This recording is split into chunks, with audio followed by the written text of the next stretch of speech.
इकबाल के course code 8638 general science इन schools के chapter 3 जो कि साइंस टीचर के बारे में है, उसके पार्ट 2 के बारे में हम पढ़ेंगे,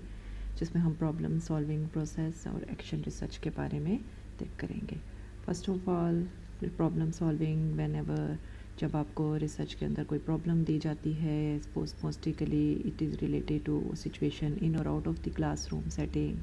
तो इसके लिए आपको कुछ स्टेप्स में से पास आउट करना पड़ता है, जिसकी वजह से जिनमें से गुजरने के बाद आप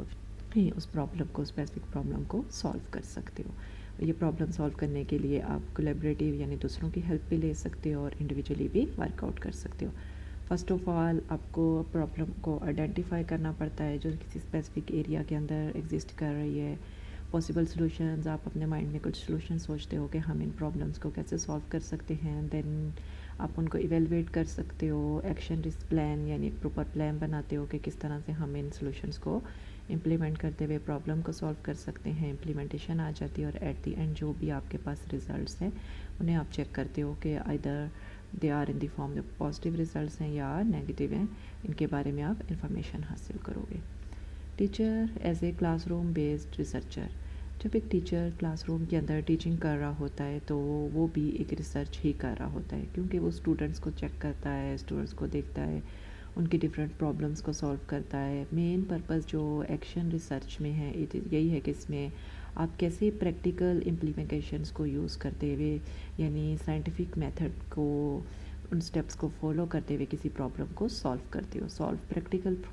through the application of the scientific method. ये इस चीज़ से रिलेटेड नहीं है कि आपने कोई जनरलाइज्ड रिजल्ट्स या कोई स्पेसिफिक करेक्टरिस्टिक करना है। रिसर्च में आप तमाम जितने भी एस्पेक्ट्स हैं उनको अपने सामने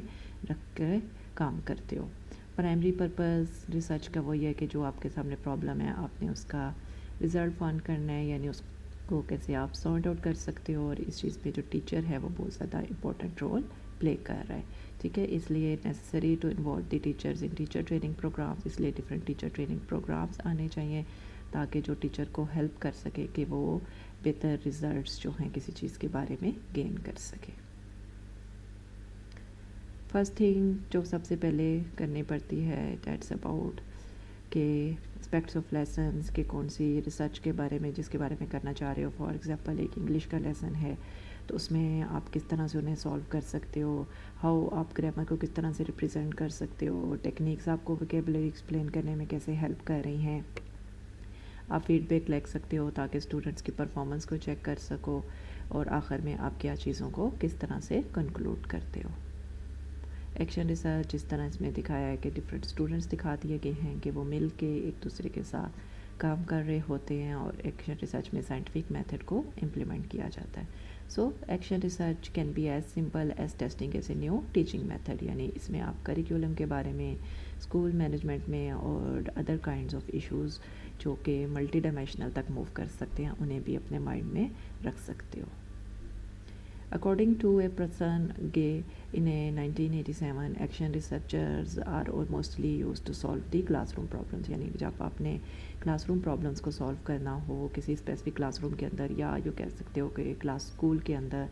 ताकि आप एक्शन रिसर्च को यूज़ करते हुए प्रॉब्लम्स को सॉल्व करो और एट द रिज़ल्ट को एनालाइज करो और फिर न्यू आइडियाज़ को इम्प्लीमेंट करो ताकि प्रॉब्लम को बेटरमेंट की तरफ लेकर जाया जा सके। क्लासरूम एक्शन रिसर्च आप जैसे why don't my students take better notes, आप इस तरह से कर सकते हो कि स्टूडेंट्स को बेटरमेंट की तरफ हम किस तरह मूव कर सकते हैं, क्या नोट्स टेकिंग स्किल्स को बेहतर बनाया जा सकता है, या किन आइडियाज़ से इनकी स्किल्स को हम बेटरमेंट की तरफ लेके जा सकते हैं, क्या practitioner require has an and goal of improving A teaching practice, या इसका जो एंड गोल था या जिस तरह से आप बाकी प्रॉब्लम का रिजल्ट फाइंड आउट करना चाहते थे वो आइडियाज़ भी डेवलप हो गए हैं या नहीं। रीजंस टू कंडक्ट रिसर्च की एक्शन रिसर्च की क्यों जाती है, क्योंकि ये एक प्रैक्टिशनरी बेस्ड है, इसमें आपके पास डिफरेंट टेक्निक्स आपके सामने आ जाती हैं। By passing through action research आपको नए आइडियाज़ की डेवलप हो जाती है, जो अपने आइडियाज़ होते हैं उन्हें आप इम्प्लीमेंट करके देखते हो कि वो रिलायबल हो जाते हैं। आप कॉन्फिडेंटली अपने इंस्ट्रक्शनल इंस्टीट्यूट के बारे में कोई डिसीजन ले सकते हो, کلچر پروفیشنل کلچرنگ ڈیولپ ہو سکتی ہے، اور meaningful and last change ہوتا ہے، اسٹوڈنٹس جو ہیں وہ ان کی بیٹر لرننگ کی طرف موو کرنا شروع کر دیتے ہیں. So there are 3 levels of action research. First level conduct by an individual, ٹھیک ہے، یعنی پرسن جو اسٹوڈنٹ ہے وہ خود امپلیمنٹیشن کر کے دیتا ہے کلاس روم کے اندر. Second level undertaken by a teacher, یعنی ٹیچر جو ہے تھوڑے ڈپارٹمنٹ لیول پہ یا ہائر لیول پہ تھوڑے ان ریزلٹس کو امپلیمنٹ کر کے دیکھ رہا ہوتا ہے. اور تھرڈ لیول کے اندر ٹیچرز، ایڈمنسٹریٹرز اور ادر اسکول اسٹاف، جس میں پرنسپل یا ادر کمیونٹی یا تمام لوگ آ جاتے ہیں، یا اس کمیونٹی کے موجود ادر اسکولس کے ساتھ کولیبریشن کر کے اس پرابلم کے ریزلٹس کو امپلیمنٹ کر کے دیکھا جاتا ہے کہ ادھر ہمیں فروٹفل ریزلٹس گین ہوئے ہیں یا نہیں. So overall you can say action research is a proper kind of action research, ٹھیک ہے، جو کہ بیس کر رہی ہوتی ہے آپ کے ریسرچ کے اوپر، یعنی پراپر سائنٹیفک میتھڈ کے اوپر. مین اس کے اندر آپ کا آبزرویشن آتی ہے، جس کی بیس پہ آپ ڈفرینٹ آئیڈیاز کو ریفلیکٹ کرتے ہو، پھر آپ پلان کرتے ہو کہ ہم آئیڈیاز کو، اور پھر انہیں ایکشن یعنی باقی ہی پرفارم کر کے دیکھتے ہو. مینس ٹرائلنگ کلیکشن آف کوسچننگ کے ذریعے آپ کی آبزرویشنز آتی ہیں، پھر آپ انہیں رپورٹ کرتے ہو، انالائز کرتے ہو کہ کس طرح سے ہم ڈفرینٹ آئیڈیاز کو ریفلیکٹ کرتے ہیں، پھر انہیں ایویلویٹ کر کے دیکھ سکتے ہو، اور پھر باقاعدہ انہیں پرفارم کر کے آپ ریزلٹس تک پہنچ سکتے ہو. So thank you students. آج کا چیپٹر 3 یہاں پہ اینڈ ہوا ہے، ٹھیک ہے، اور نیکسٹ میں ہم چیپٹر 4 کے بارے میں اسٹڈی کریں گے.